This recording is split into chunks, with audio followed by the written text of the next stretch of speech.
Shalom seluruh warga kerajaan. Kita tahu goal daripada para pemimpin yaitu maturity, full maturity daripada orang-orang yang mereka bina. Dan kita melihat dalam kehidupan seorang yang masih muda yaitu Samuel. Samuel diserahkan ibunya karena janji pada Tuhan, yaitu untuk menjadi hamba Tuhan, jadi pelayan Tuhan. Dan dia hidup pada zaman yang mirip dengan zaman kita sekarang. Ayah daripada Samuel punya wanita idaman lain. Jadi tidak ada contoh yang baik di rumahnya. Dia is fatherless sebetulnya. Ada bapak tapi nggak berfungsi sebagai bapak. Lalu kemudian dia ditaruh di kemah suci yang ada di Silo waktu itu. Dan Eli menjadi imam besar.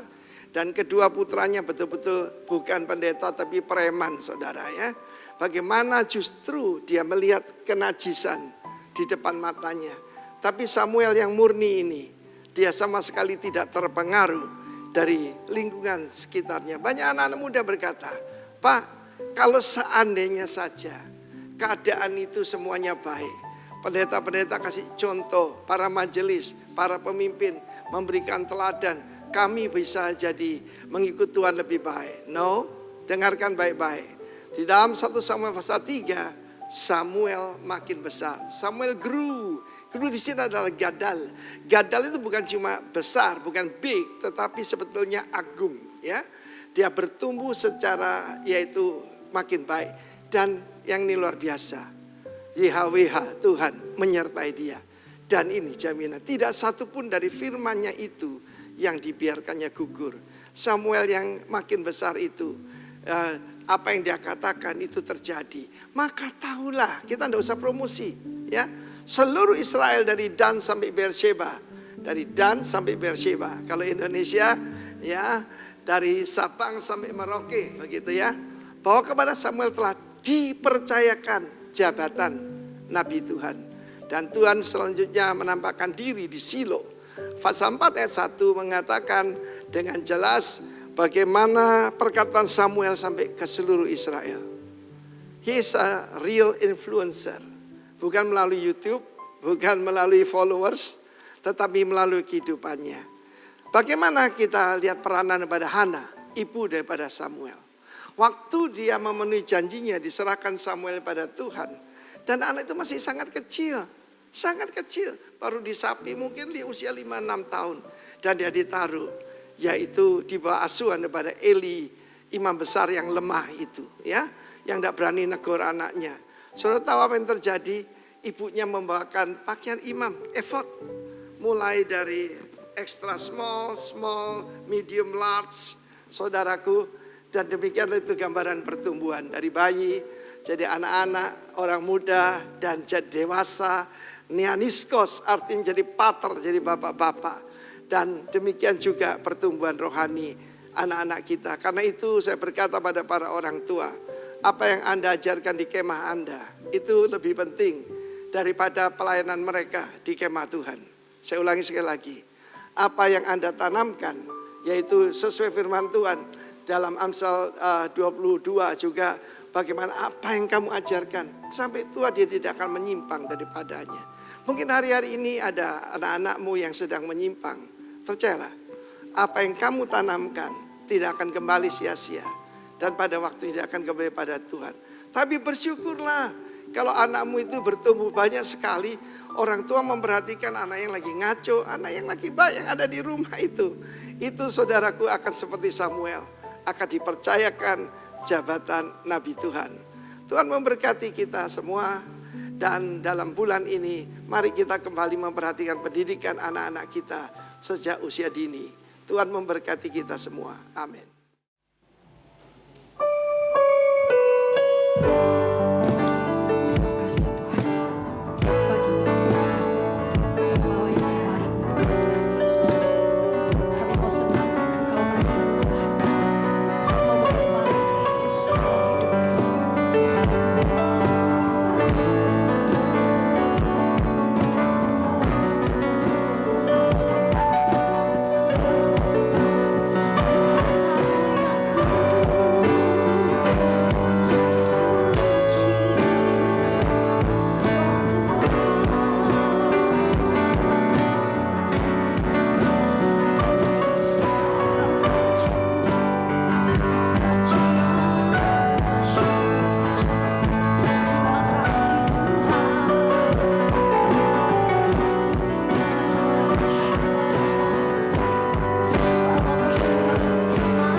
media itu sangat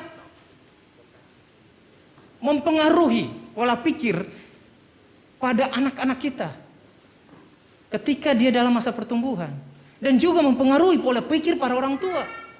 Ada dua sisi. Oke? Kebanyakan ketika anak-anak kita sudah asik dengan pergaulan-pergaulannya. Masih kecil kan bergaul.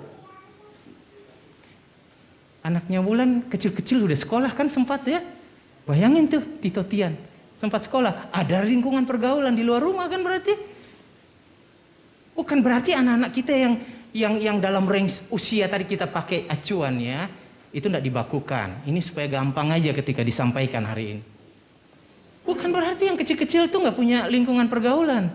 Lingkungan pergaulannya di rumah pula.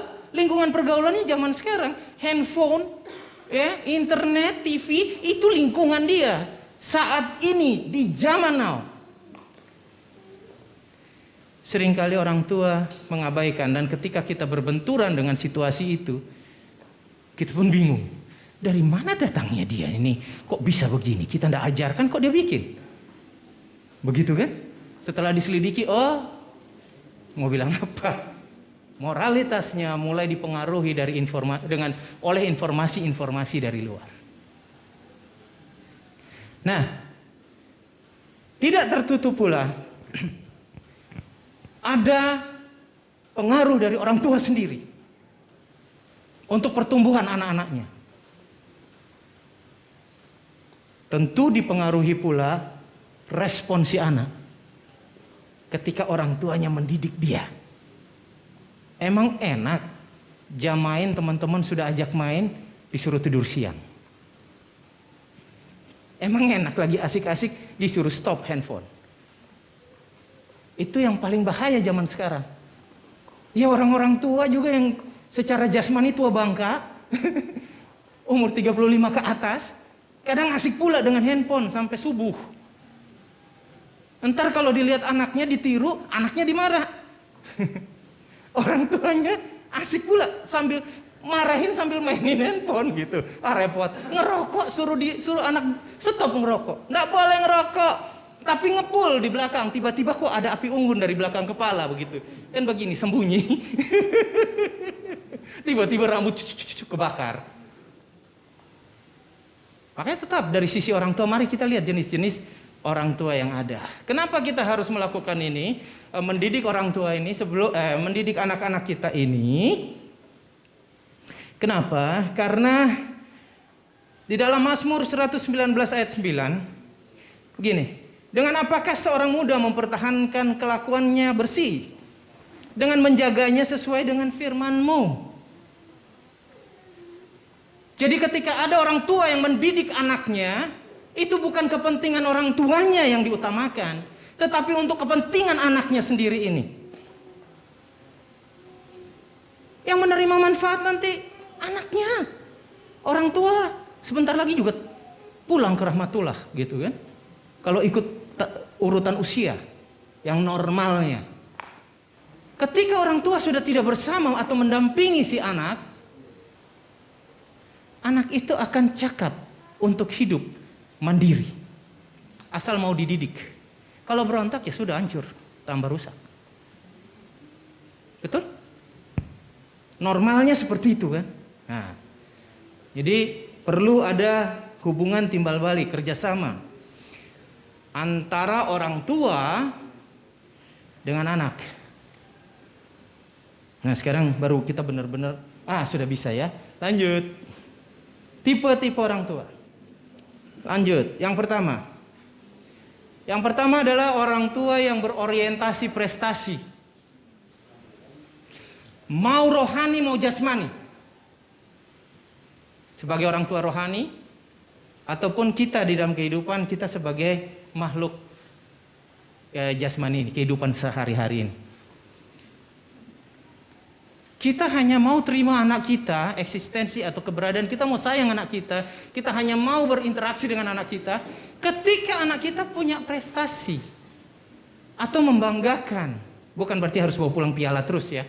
Atau membanggakan.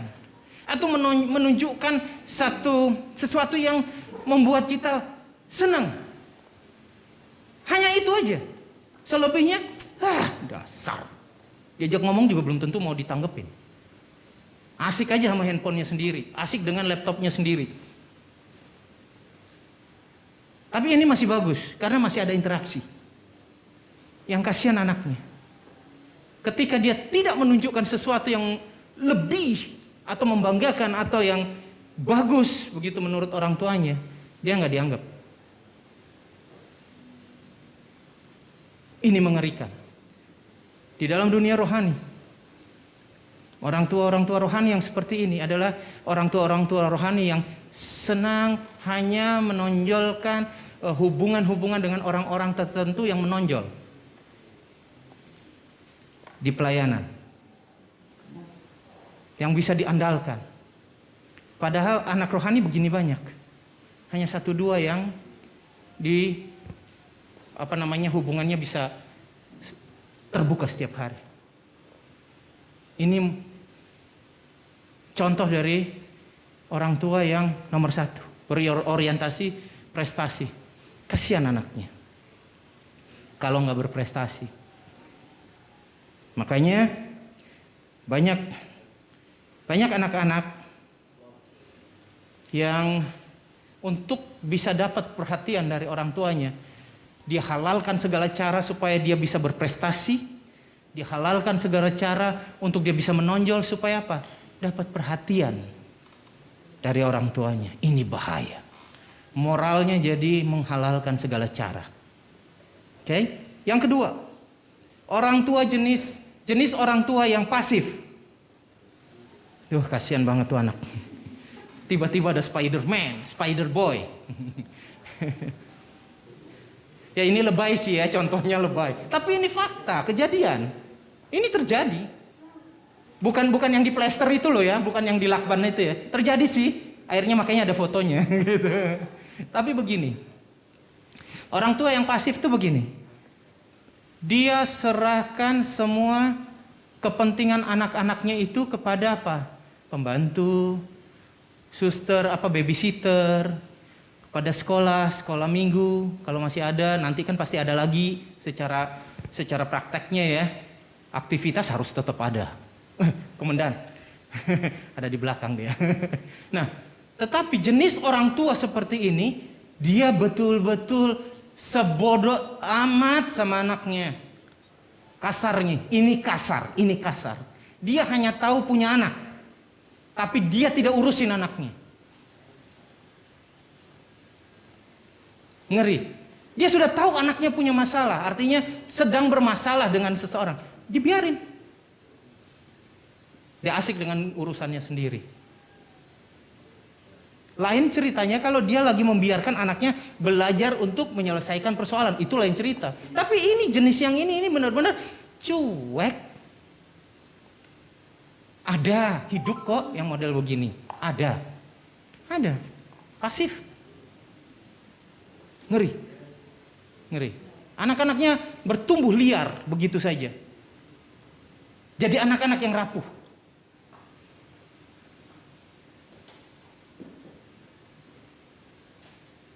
Yang mengerikan lagi, anak-anak yang bertumbuh di tangan orang tua yang pasif seperti ini, mereka akan bertumbuh tanpa figur ayah maupun ibunya. Nggak punya figur. Ketika dia bertumbuh, ini kan masih anak-anak nih.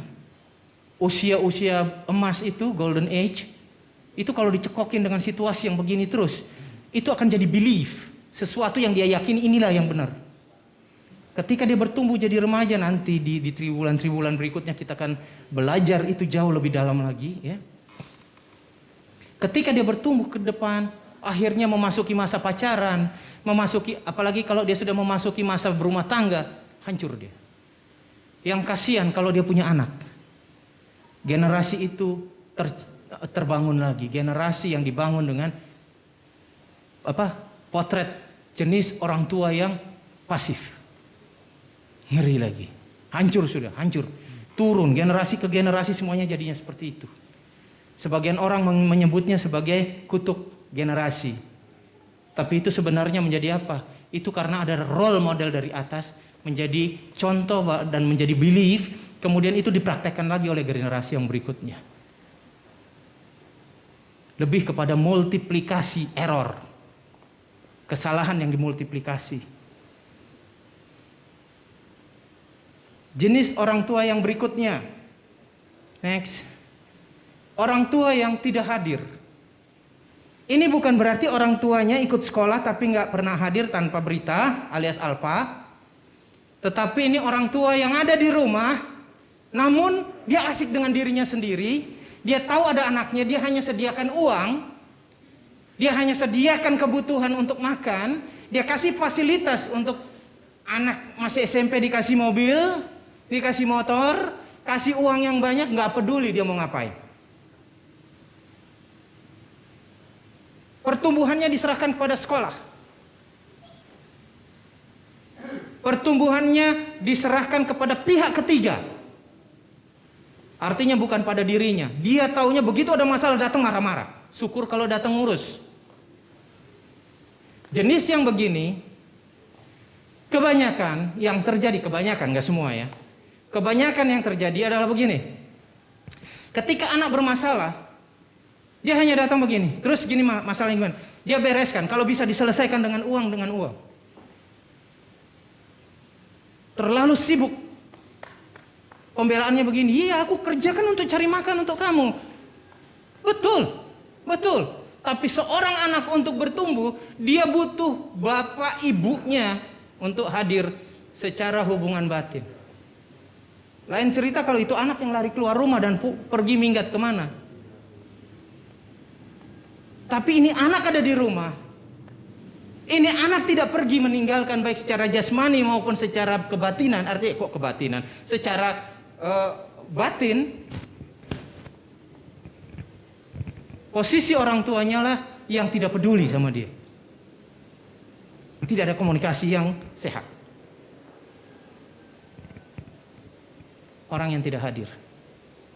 Ketika anak sedang sedih, dia nggak hadir. Anak sedang bermasalah, dia tangani. Mungkin sesekali dia tangani. Kalau enggak dia utus ajudannya. Kok ajudan aja? Ya asisten, sekretaris atau apalah. Orang lain yang urusin. Dia sibuk. Bisa nangkap ini? Semoga ditangkapnya benar, bukan melenceng. Karena ini pemahaman harus benar. Kalau meleset pemahamannya, prakteknya pun nanti ngaco gitu loh. Banyak kejadian terjadi ini, banyak kejadiannya dari kalangan orang-orang yang bukan orang-orang yang miskin, tetapi orang-orang yang kalangan yang katakanlah punya duit. Mau punya duit belasan juta, puluhan juta, ratusan juta, miliar, pokoknya the have yang punya duit. Mulai dari yang super sibuk sampai yang sok sibuk. Ya, ini fakta. Ini kasus. Bukan mengada-ada. Ya. Tuhan jelas memerintahkan kita untuk didik, bahkan mendisiplin anak-anak kita. Supaya apa? Membangun tanggung jawab, kesadaran. Komunikasi harus benar. Bukan kalau muka kaku aja begitu. Hadir di rumah, anak mau komunikasi, tapi mukanya udah serem aja. Anak-anak udah malas aja. Begitu tanya, "Pah, ini apa?"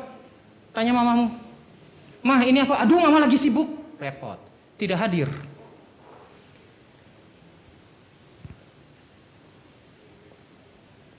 Itu baru sehari-hari. Jadi imam, apalagi bagaimana mau jadi imam? Kondisi seperti ini, bagaimana mau jadi imam? Padahal kita wajib menjadi kepala keluarga, menjadi suami, menjadi ayah, menjadi imam di dalam rumah tangga kita.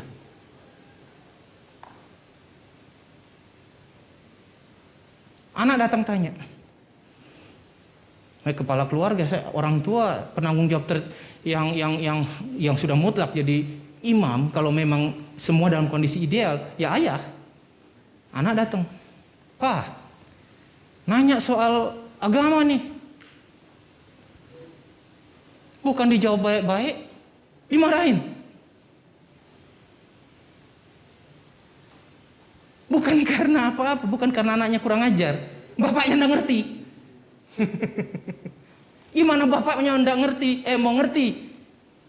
Bapaknya sehari-hari asik dengan handphone, asik dengan urusan yang lain, nggak pernah baca firman, mesbah nggak jalan, gagal jadi apa? Jadi imam. Terus ketika anak tanya, marah, karena anak ngerti, nutupin malu. Anak bertumbuh liar. Nanya sana nanya sini, nanya Mbak Google. Pengajaran sesat lagi yang didapatnya. Akhirnya jadi ateis. Sekarang yang bertanggung jawab siapa? Jangan suruh pendetanya. Kita, ayahnya, yang harus bertanggung jawab. Kau punya anak, dulu berdoa minta dia punya anak. Atau mungkin maaf ya, kecelakaan. Bukan kecelakaan, itu disengaja. Katakanlah begitu. Punya anak, tapi kita nggak mau didik, dosa. Didik anakmu. Itu hamartia. Di sini terkenal hamartia. Harus. Saya nggak mau tahu. Kebenaran adalah kebenaran. Amin. Tidak ada kompromi soal itu.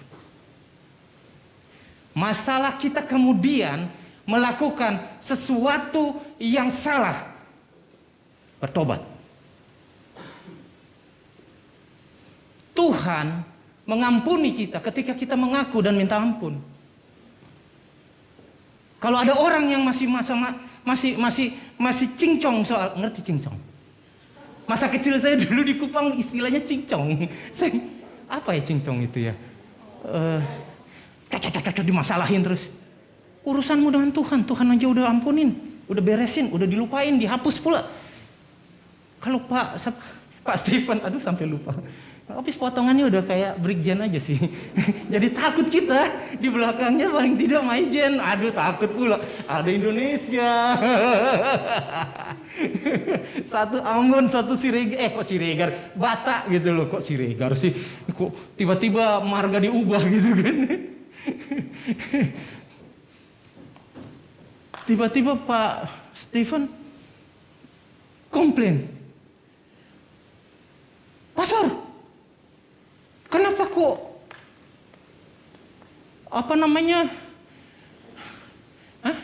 Abi? Kenapa kok Abi begini? Kenapa dibelain? Aku ini bapaknya. Enak aja bela-bela. Terus saya tinggal tanya, Abi memangnya bikin salah apa? Bla bla bla bla bla bla. Apa benar itu yang dilakukan Abi? Umpama ini contoh. Nanti dikeroyok sama di samping pula. Tuh bertiga. Kalau digali-gali ternyata salahnya Bapak. Masa saya harus benarkan Bapak? Tanggung jawabnya Pak Stephen sebagai kepala keluarga. Benar? Di dalam rumah tangga? Kerjakan. Nah gitu. Gambarannya seperti itu. Bukan berarti terus dia bikin masalah terus saya bongkar di sini. Enggak lah ya, kan contoh ya. Contoh kasus aja. Pakai tokohnya itu peran utamanya mereka. Jangan salah paham ya. Bukan berarti mereka ada masalah, bukan. Biasa nyopot-nyopot. Gitu. Semua ini jangan serahkan kepada orang lain tanggung jawabnya. Kau yang harus hadir di dalam kehidupan rumah tanggamu. Kalau mau bangun rumah tangga, bangunlah dengan tanggung jawab. Kalau ada kesalahan-kesalahan di masa yang lalu, perbaiki. Lanjutkan kehidupan rumah tanggamu di dalam Kristus. Dan kejar masa depanmu bersama Kristus. Amin. Semua itu penuh harapan. Tuhan yang janji, bukan manusia. Jadi tidak ada kata sudah terlambat. dasar hancur, nggak ada. Nggak ada. Tuhan kita adalah Tuhan yang punya hobi dan kuasa untuk memulihkan segala sesuatu.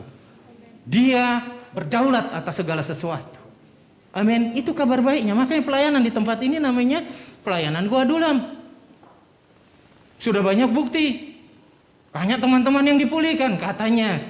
Nanti dibilang kalau saya ngomong segitu aja dibilangnya mengada-ada lagi.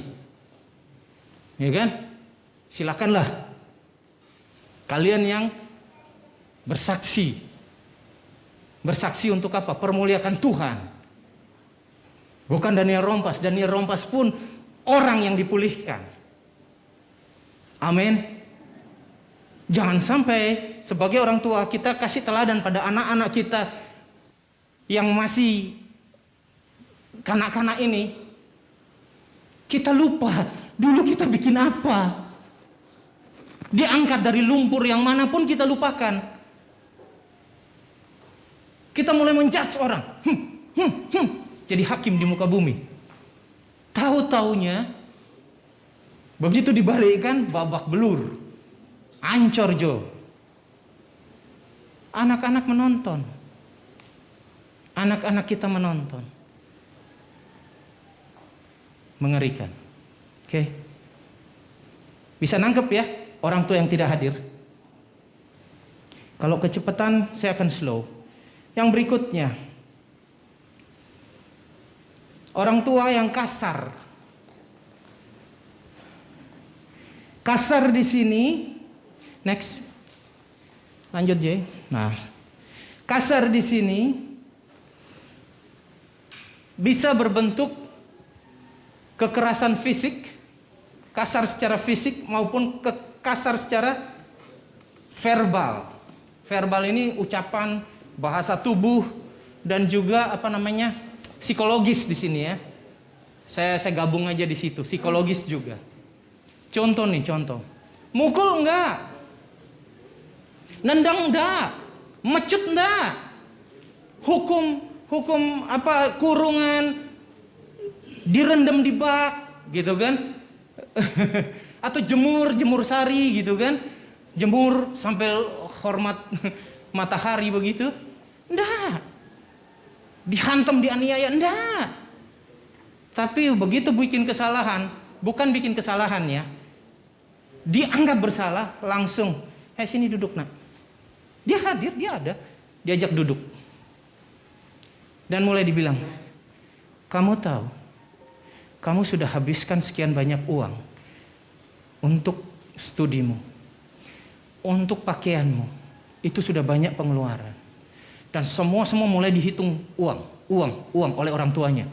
Dihitung, tiba-tiba orang tuanya yang umpamanya katakanlah sebagai seorang arsitek, tiba-tiba hebat soal akuntansi.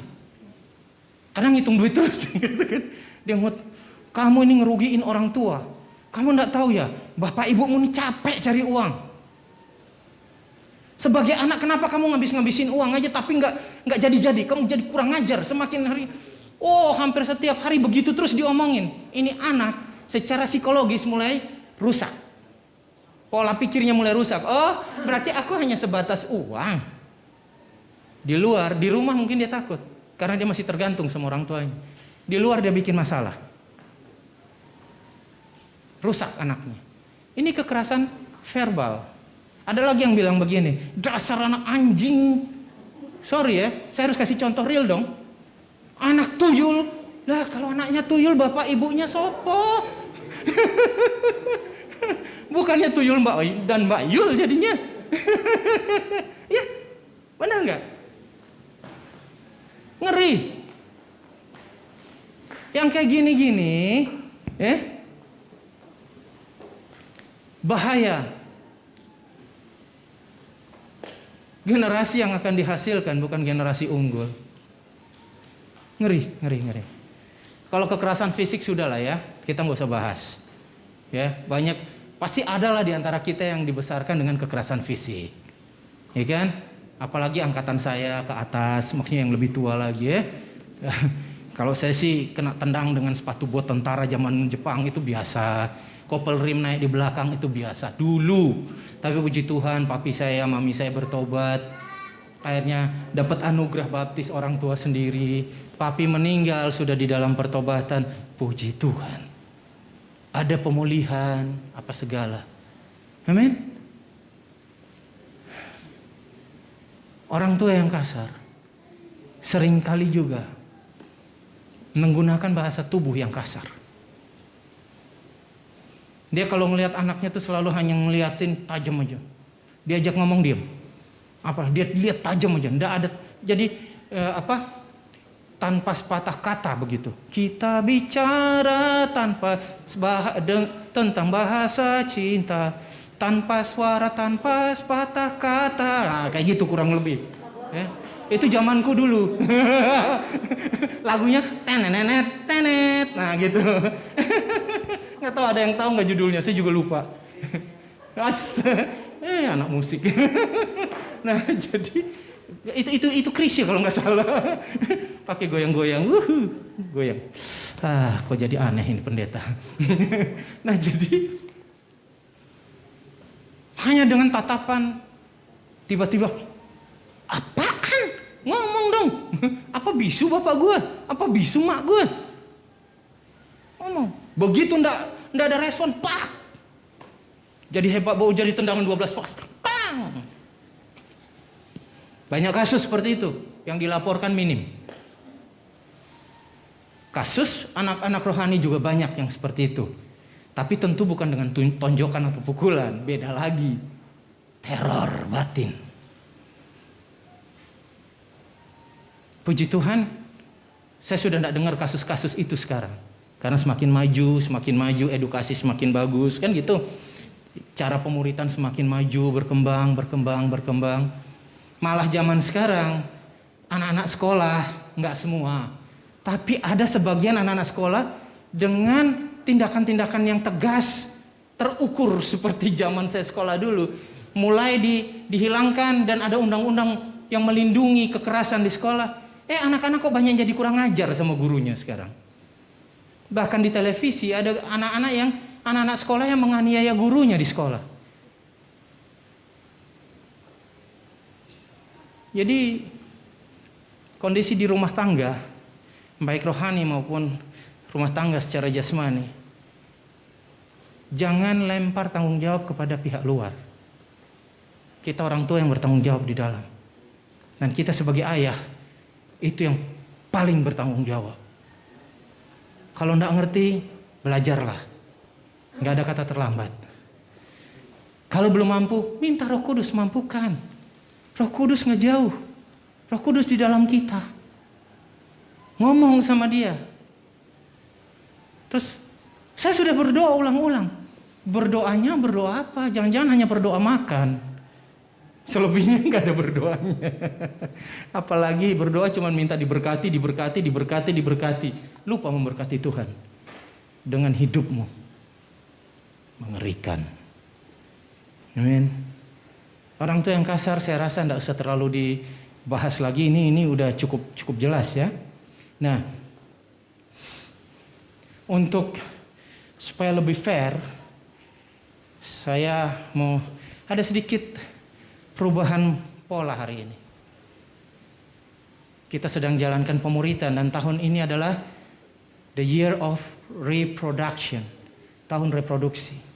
Waktunya kita memberikan ruang bagi anak-anak kita untuk dipersiapkan dan diberikan tempat berekspresi, menyampaikan isi hati Tuhan. Nah, pada kesempatan ini ada satu poin terakhir nih. Jadi tergantung nanti. Saya memberi ruang pada salah satu putra di keluarga ini untuk menyampaikan sudut pandang seorang anak tentang orang tua. Silakan Ibu Mila, Mbak Mila. Silakan. Bentar dulu.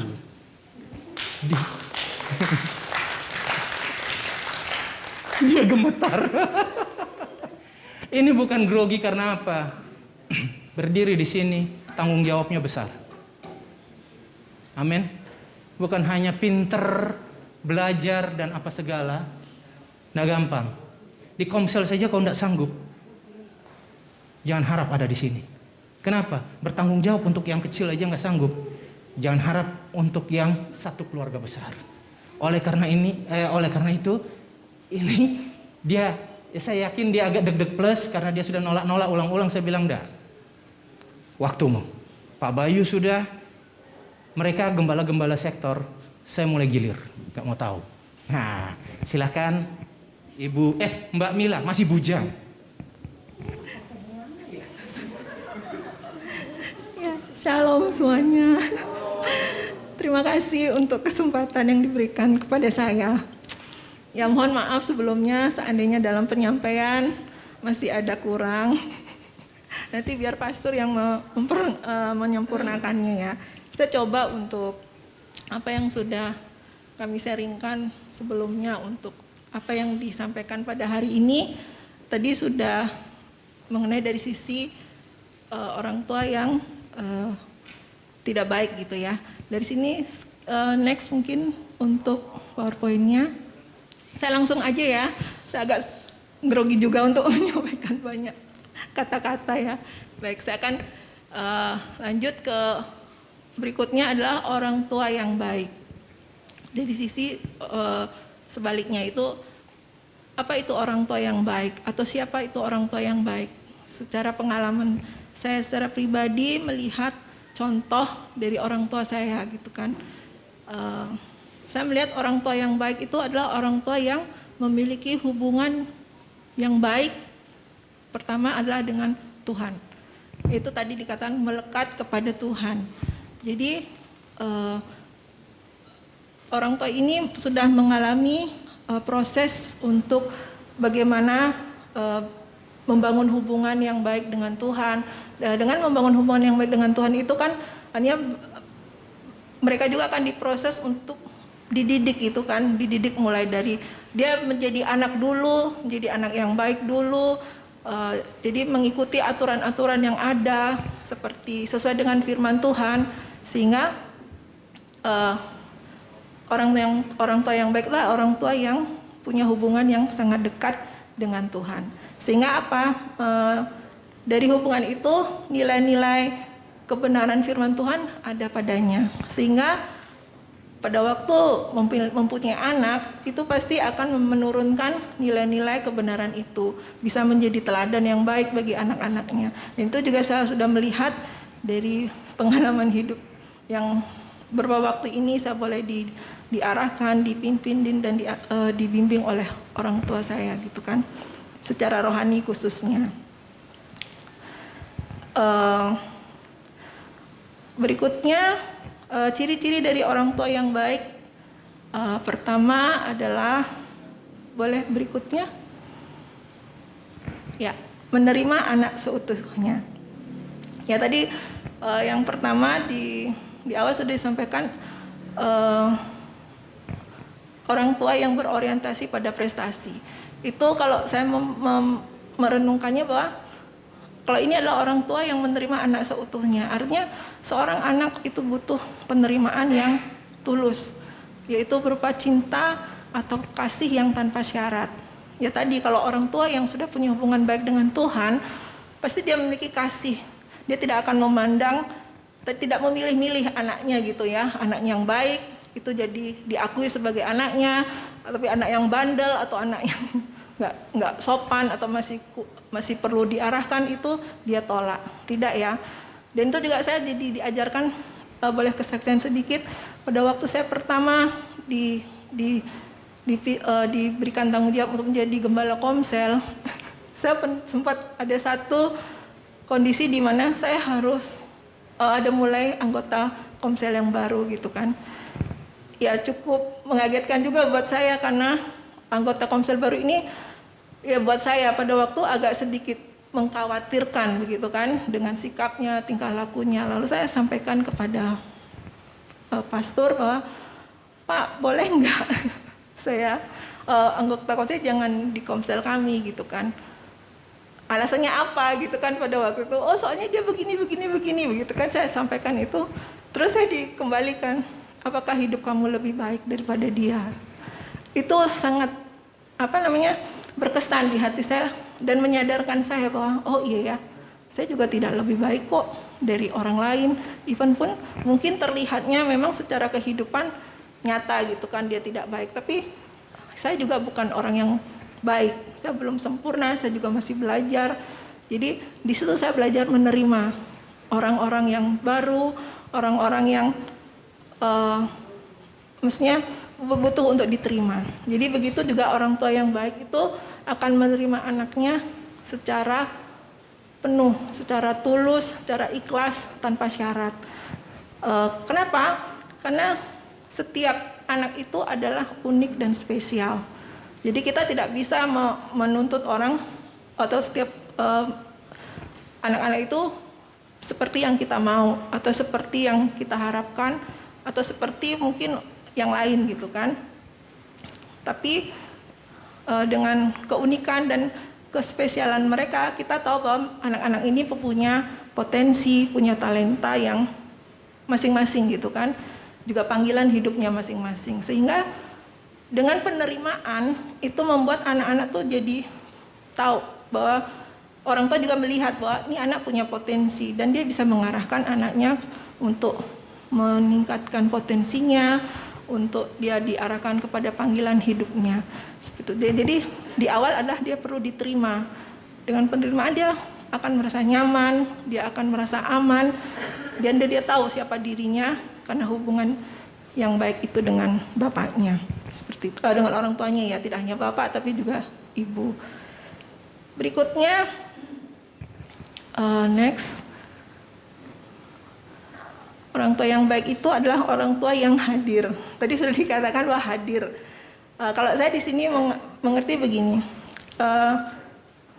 kehadiran orang tua tidak hanya secara fisik saja gitu kan. Bagaimana dengan orang tua yang bekerja, orang tua yang masih melakukan aktivitas yang lain?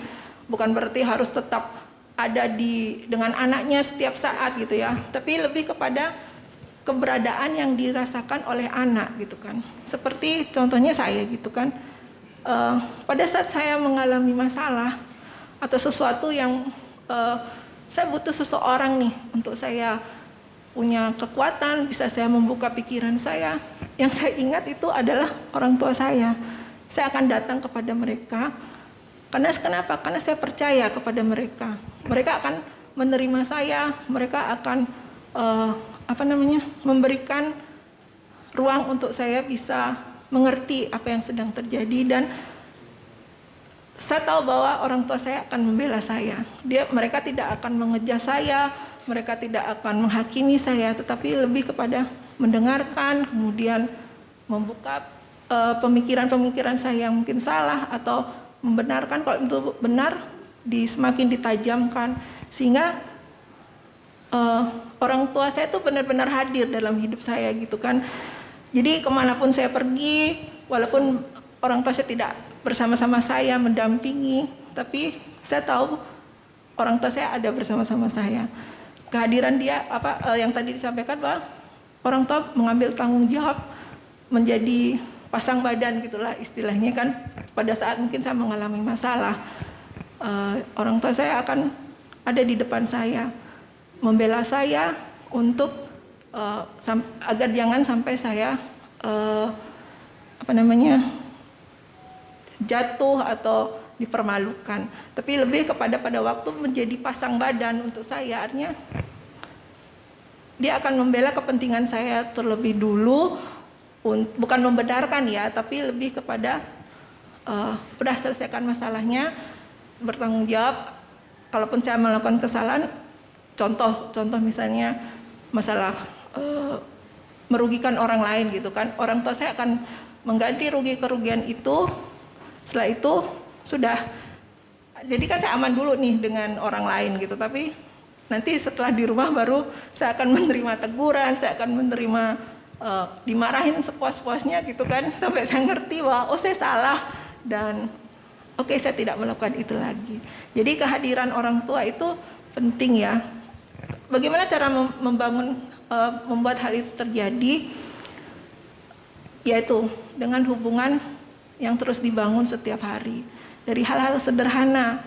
Contoh misalnya kalau saya renungkan tuh, setiap hari bisa ada tegur sapa gitu kan, memperhatikan, oh hari ini kamu cantik, atau wah hari ini kamu sepertinya bergembira. Jadi perhatian-perhatian kecil itu membuat anak merasa, oh orang tua saya ada untuk saya gitu kan. Apalagi pada waktu mungkin sedih, datang ke kamar gitu, kenapa sayang, ada apa gitu kan, ditanya lagi, atau mungkin hanya mendampingi untuk memeluk, itu buat seorang anak itu sangat berarti gitu kan. Jadi oh ayah, orang tua saya ada pada saat saya butuh, menangis bersama, mungkin bertertawa bersama di saat-saat senang, di saat-saat sedih, itu mereka ada bersama saya, yaitu sebagai seorang anak gitu kan. Jadi kehadiran itu buat anak sangat penting ya. Artinya seorang tua menyediakan diri dan waktu buat anaknya. Terus next berikutnya, orang tua yang baik itu membangun komunikasi yang sehat. Ya, artinya begini, orang tua mau menjadi pendengar yang baik bagi anaknya. Jadi anaknya itu akan tidak takut untuk datang kepada orang tua, karena ya tadi kan dia datang dengan, pasti anak-anak yang umur-umur kecil itu kan dia senang untuk bercerita, senang untuk menyampaikan isi hatinya tanpa beban atau tanpa berpikir gitu kan. Dia hanya datang, hari ini saya senang, atau hari ini mungkin lagi bermasalah dengan temannya gitu kan. Nah, untuk membangun komunikasi yang sehat ini, yaitu orang tua jangan langsung mengejas gitu kan. Ah kamu tuh apaan sih? Kamu pasti salah ya? Kamu buat apa gitu kan? Tidak langsung dimarahin, tapi cukup mendengar dulu gitu penyampaian, apa sih masalahnya? Oh dia lagi begini. Terus mau bisa diajak berdiskusi gitu kan. Ada pertanyaan-pertanyaan yang tadi disampaikan, walaupun mungkin belum bisa menjawab, tapi kan bisa memberikan pengertian terlebih dahulu bahwa oh nanti apa yang sebatas yang ditauin itu kan itu dulu disampaikan kepada anak dengan berikan pengertian. Nanti mungkin saya cari dulu jawabannya, atau pokoknya intinya anak akan menjadikan orang tua itu sumber informasi bagi dia. Komunikasi yang sehat itu dua arah, tidak hanya, kita juga tidak membiarkan anak selalu terus gitu kan, tapi ada saatnya dia perlu juga mendengarkan orang tuanya berbicara, orang tuanya waktu mengarahkan seperti. Jadi komunikasi yang sehat itu adalah komunikasi dua arah, mendengar dan mengajar juga untuk didengarkan seperti itu. Komunikasi yang sehat ini adalah suatu cara untuk menerima pesan itu dengan baik. Kalau komunikasinya benar, pasti kita mendapatkan pesannya benar juga. Jadi pada waktu sudah mendapat pesan yang benar, kita pun akan bisa melakukan actionnya sesuai dengan yang benar gitu. Jadi tidak salah, tidak miskomunikasi, tidak salah aplikasinya gitu kan. Kalau kita pesannya benar, pada waktu mengarahkan anak dengan komunikasi yang sehat, pasti dia akan bisa melakukan sesuai dengan yang benar seperti itu kan. Berikutnya, orang tua yang baik itu adalah orang tua yang rohani. Ya, di sini mulai bahwa ya tadi melekat kepada Tuhan itu pasti mempunyai kebiasaan-kebiasaan yang baik. Membangun mezbah pribadi, berdoa, membaca firman Tuhan. Di masa-masa usia kanak-kanak, ya mulai diajarkan untuk berlatih berdoa, mulai diajak belajar firman Tuhan, sharing firman Tuhan sesuai dengan umurnya gitu kan, dengan bahasa yang sederhana, dengan cara-cara yang sederhana sesuai dengan yang dia bisa gitu kan, dan tidak hanya memerintah tapi diajak bersama-sama untuk melakukan itu. Jadi dan mulai dibiasakan setiap hari gitu kan, setiap waktu untuk boleh melakukan kegiatan rohani seperti itu. Terus kemudian berikutnya. Mungkin singkat-singkat saja ya, Pastor. Oke, pendidikan formal. Ya, pendidikan formal ya sudah tahu semua ya bahwa pendidikan ya mulai dari kalau anak-anak kan dari TK, SD dan SMP tadi range usia yang dimaksudkan. Ya, kita memberikan dan menyekolahkan anak pada umur yang sudah tepat gitu kan, tidak memaksakan juga. Masih kecil, umur 2 tahun sudah disekolahkan gitu kan, padahal mereka masih butuh bermain gitu kan. Jadi kita juga tahu kapan timing untuk menyekolahkan dia di usia yang tepat dan di sekolah yang tepat. Artinya maksudnya bukan hanya sekolah favorit ya, tapi sekolah memang sesuai dengan kebutuhan anak. Di mana anak bisa berkembang, bisa bertumbuh dengan baik, berinteraksi dengan baik dengan orang-orang yang ada sekitarnya, dengan juga lingkungan yang sehat. Terus selanjutnya, latihan berjalan. Ya, anak di usia berlatih berjalan ini kan perlu ekstra kekuatan dari orang tua, kesabaran, ketelatenan, dan konsistensi ya. Kenapa? Ya anak lagi pingin bergerak gitu kan, pingin kemana-mana gitu kan. Dan dia tidak berpikir dia berjalan atau mulai berjalan mulai dari merangkak dulu, mulai duduk dulu, merangkak terus berdiri. Dia masih belum stabil benar gitu kan, tapi dia ingin tahu dan ingin memulai melakukan sesuatu yang baru gitu kan. Nah, tadi sudah disampaikan tentang pengaruh-pengaruh berjalan, berarti berbicara mengenai tentang kehidupan secara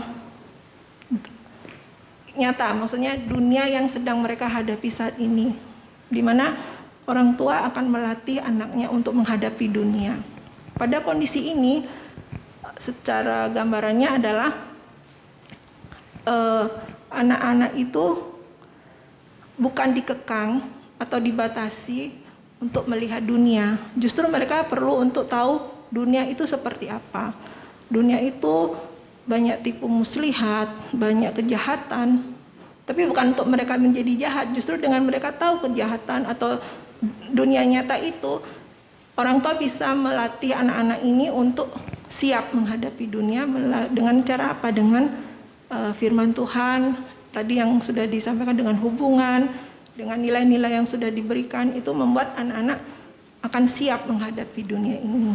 Jadi tidak dibatasin atau tidak dikekang, tapi lebih didampingi, diarahkan, diberikan pengertian seperti itu. Jadi anak-anak ini akan siap untuk menghadapi dunia gitu kan, mulai dari dini.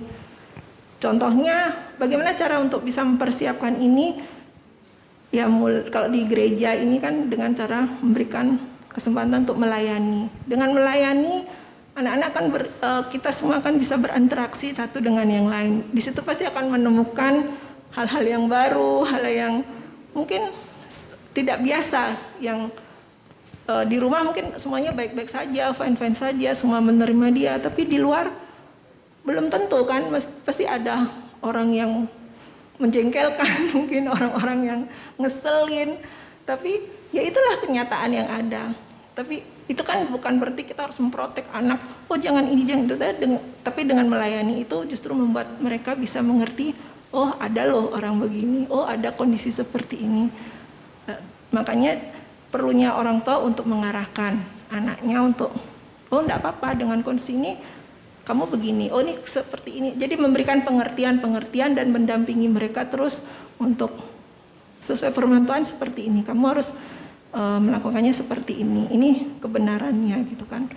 Menjadi contoh yang baik untuk dia juga bisa merespon dengan benar terhadap kondisi yang nyata gitu kan.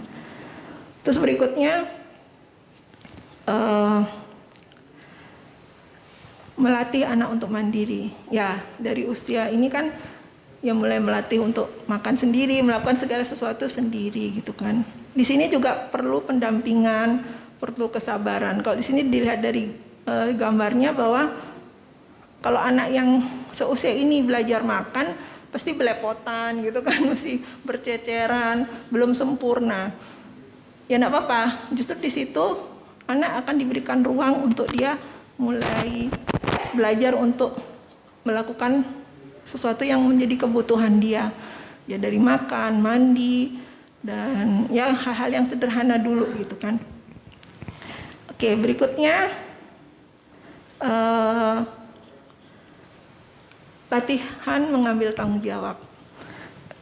Di sini mencuci mobil ya, membantu gitu kan. Jadi di sini juga anak-anak diajarkan untuk mengambil tanggung jawab sesuai dengan kapasitasnya, sesuai dengan kemampuannya atau sesuai dengan usianya. Di sini untuk melatih apa? Untuk melatih dia bertanggung jawab untuk hal yang sederhana, gitu kan? Dia mulai dari hal yang kecil. Mungkin kalau di gereja untuk pelayanan yang sederhana dulu, gitu kan? Yang tidak terlalu membutuhkan skill, gitu kan?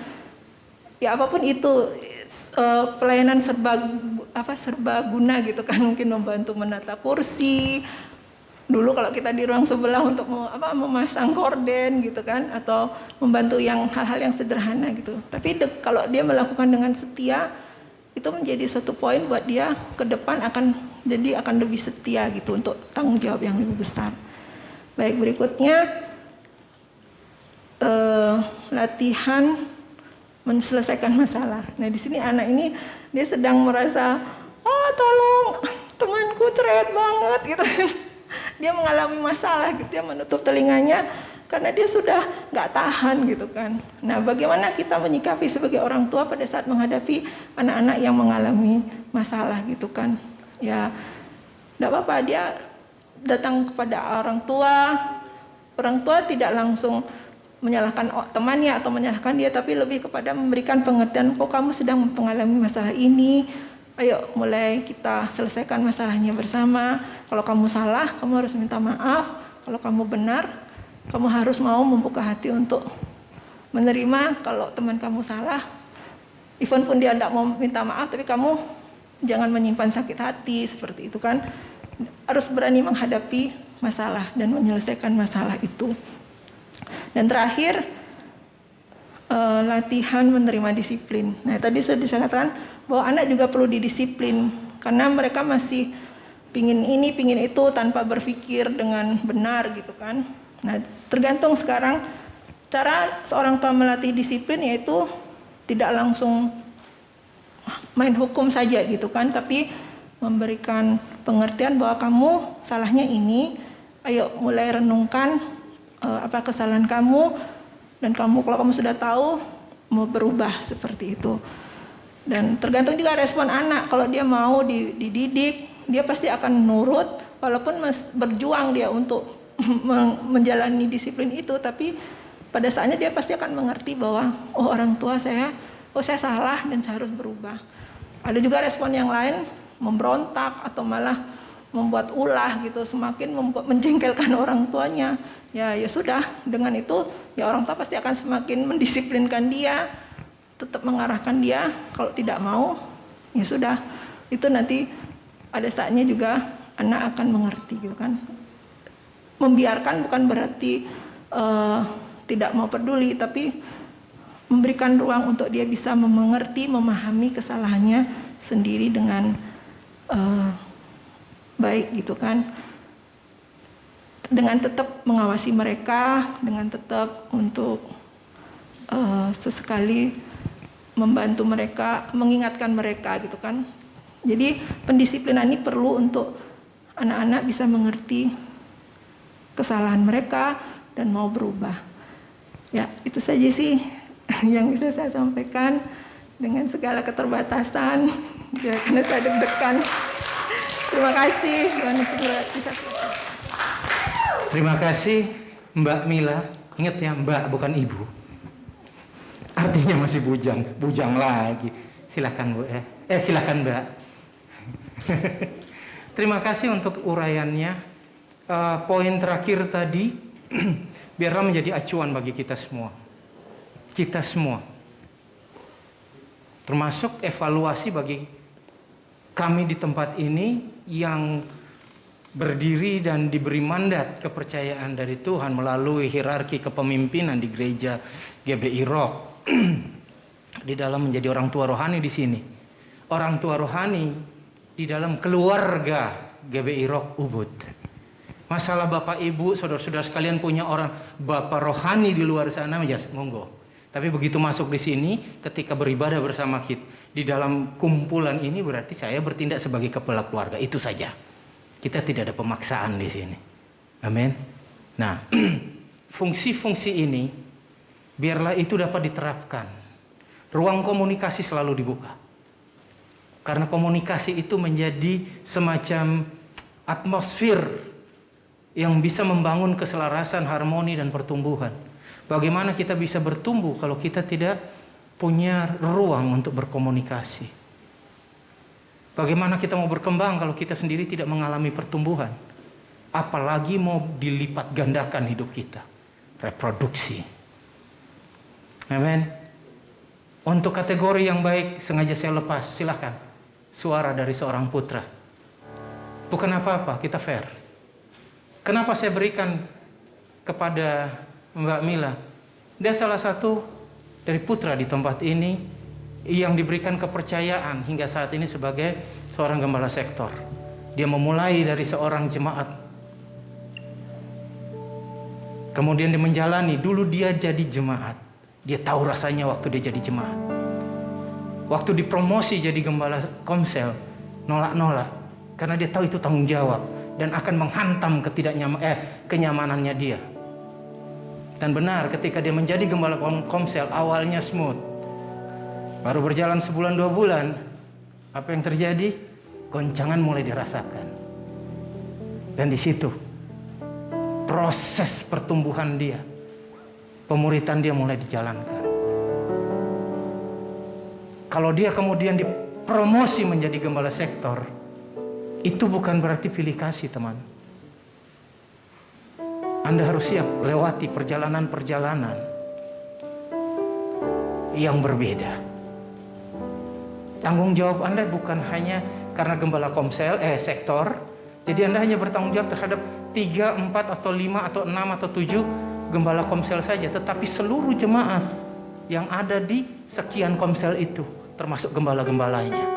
Artinya tanggung jawabmu semakin besar. Ketidaknyamananmu akan semakin besar. Egomu akan semakin dihantam. Pride-mu, sudah nggak ada pride untuk kita. Makanya ketika orang injak kita, kita sudah tidak sakit hati. Kenapa? No pride. Kita umat tebusan. Yang mulia hanya Tuhan Yesus. Syukur-syukur Tuhan mempermuliakan kita dalam kemuliaan Dia. Amin. Kematangan-kematangan yang seperti ini nggak datang begitu saja. Kematangan-kematangan seperti ini akan lahir dari perjalanan keputraan. Proses ketika kita menjadi seorang putra. Kita tidak akan pernah bisa menjadi seorang bapa yang benar, yang baik, yang 100%. Tidak bisa. Hanya Roh Kudus yang akan mampukan kita. Tetapi untuk menjalankan fungsi seorang bapa, sebelum itu tiba, kita harus lulus sebagai seorang putra. Kalau jadi putra aja udah mbalelo sana sini, dablek sana sini, bikin rusuh sana sini, ngaco-ngaco sana sini. Oke, ayolah, perbaiki semua. Perbaiki semua. Semua orang, Tuhan kita adalah Tuhan yang memulihkan. Kenapa kau mau penjarakan dirimu? Buka hati, buka pikiran, rendahkan dirimu di hadapan Tuhan, biar dipulihkan. Sombong amat, kata Maya Estianti kalau ada yang nonton itu Indonesian Idol. Kalau kita ngotot itu sombong banget kita. Tuhan aja enggak, Tuhan sudah lembutkan hati. Kok kita yang masih kekeh? Kasihan banget. Saya seorang putra terhadap ayah rohani saya, Pastor Timotius Arifin.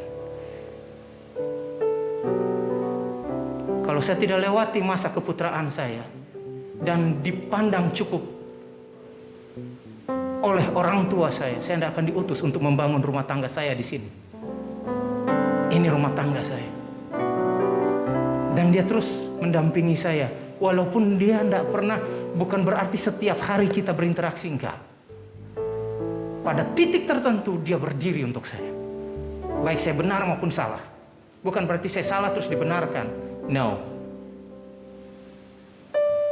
Dia akan meluruskan saya. Rotan dipakai. Bukan dipukul secara fisik, tetapi perkataan yang keras datang. Kalau kita keliru, diluruskan. Dan sebagai anak tahu diri. Kamu mau jadi yang baik, kamu berhasil, kamu mau berbuah seperti perintah Tuhan terhadap kita. Lapangkan dadamu. Luaskan wawasan dan pikiranmu. Matangkan hidupmu. Kalau kau keras hati, keras kepala, nggak akan jadi. Terima kasih untuk suara Putra tentang orang tua yang baik. Terima kasih untuk semua kebersamaan selama ini. Tentu kami banyak kelemahan. Mana ada orang tua yang 100% oke. Tapi paling tidak, ambil yang benar dong. Kalau udah tahu salah terus diikutin, kau yang salah. Benar? Mari bangun hidup kita bersama-sama di dalam anugerah dan kuat kuasa Roh Kudus. Haleluya. Saya undang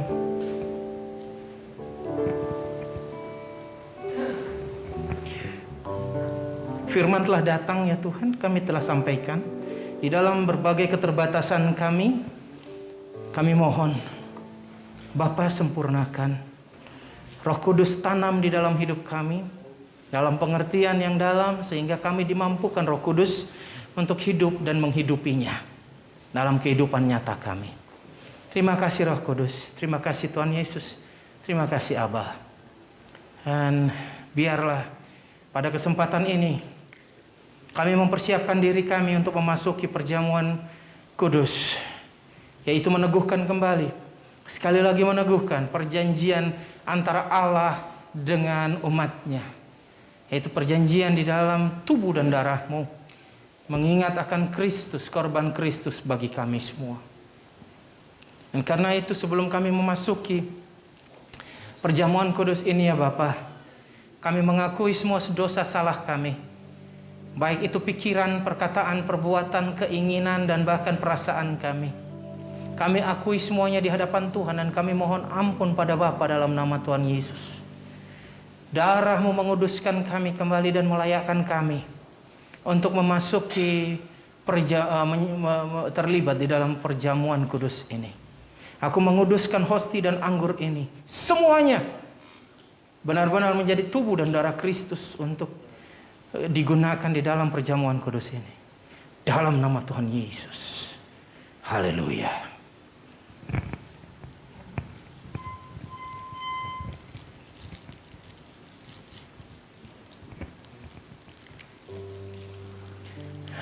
Yang sudah siap, mari kita bangkit berdiri dan angkat hosti ini.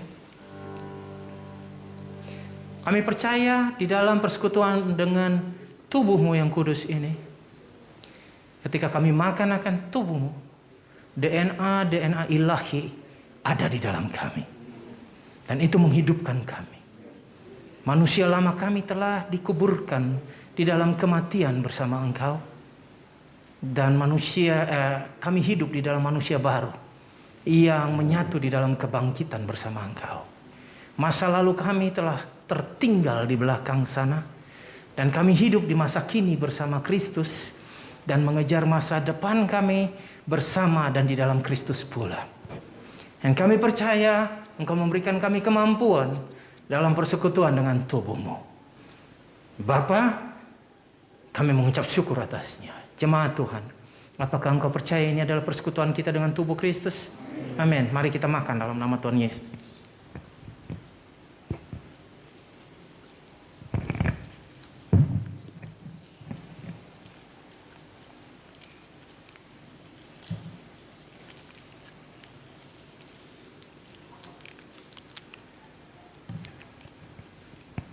Mari kita angkat darah Kristus. Kami percaya di dalam persekutuan kami dengan darah Yesus Kristus ini, semua kutuk, tenung, sihir, mantra, dan racun-racun kegelapan, semua pekerjaan kegelapan, kuasa kegelapan, roh-roh kegelapan, roh manusia sekalipun yang terkomit di dalam dunia kegelapan, semuanya dihancurkan dalam nama Tuhan Yesus Kristus. Semua sakit penyakit sembuh dalam nama Tuhan Yesus Kristus. Bahkan ya Bapa, kami percaya di dalam darah-Mu semua karunia rohani kami diaktifasi pada titik maksimal. Perlindungan darah anak domba Allah sempurna bagi kami. Kutuk-kutuk dalam bentuk perkataan manusia sekalipun runtuh dalam nama Tuhan Yesus. Terima kasih Bapa. Saudaraku, apakah engkau percaya ini persekutuan dengan darah Yesus? Mari kita minum dalam nama Tuhan Yesus.